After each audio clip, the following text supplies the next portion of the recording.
Et comme si c'était pas suffisamment compliqué, il y a les applis de rencontre.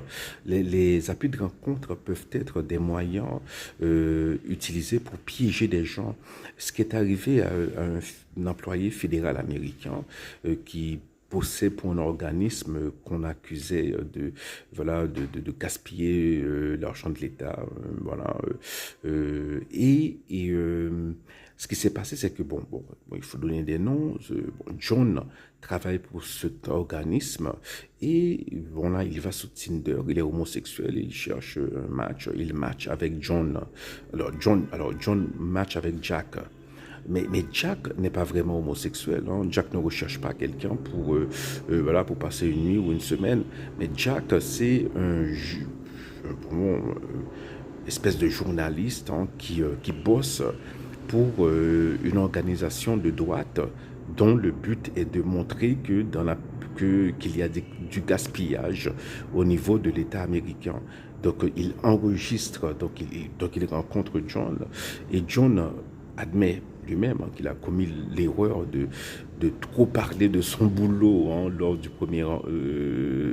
de la première rencontre. Voilà, c'est vraiment bête. On connaît même pas la personne et on vide son sac comme ça. Hein.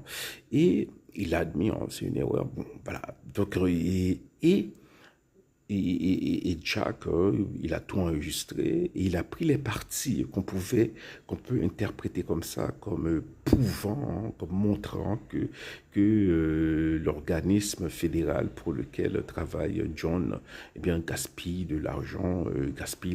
l'argent du contribuable, des contribuables.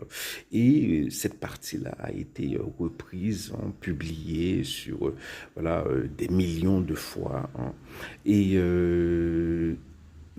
donc, le mec, John, qui ne cherchait que quelqu'un, j'imagine, pour des moments intimes, se retrouve dans un univers quasi kafkaïen. Hein. La police est venue, le FBI est venu, hein, il a dû quitter son boulot, hein, de son propre chef. Hein. Il n'a pas été limogé. Hein.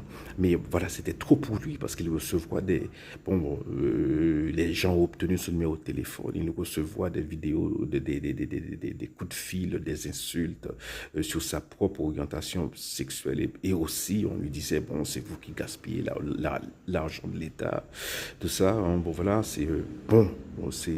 Il a dû retourner chez ses parents. Hein.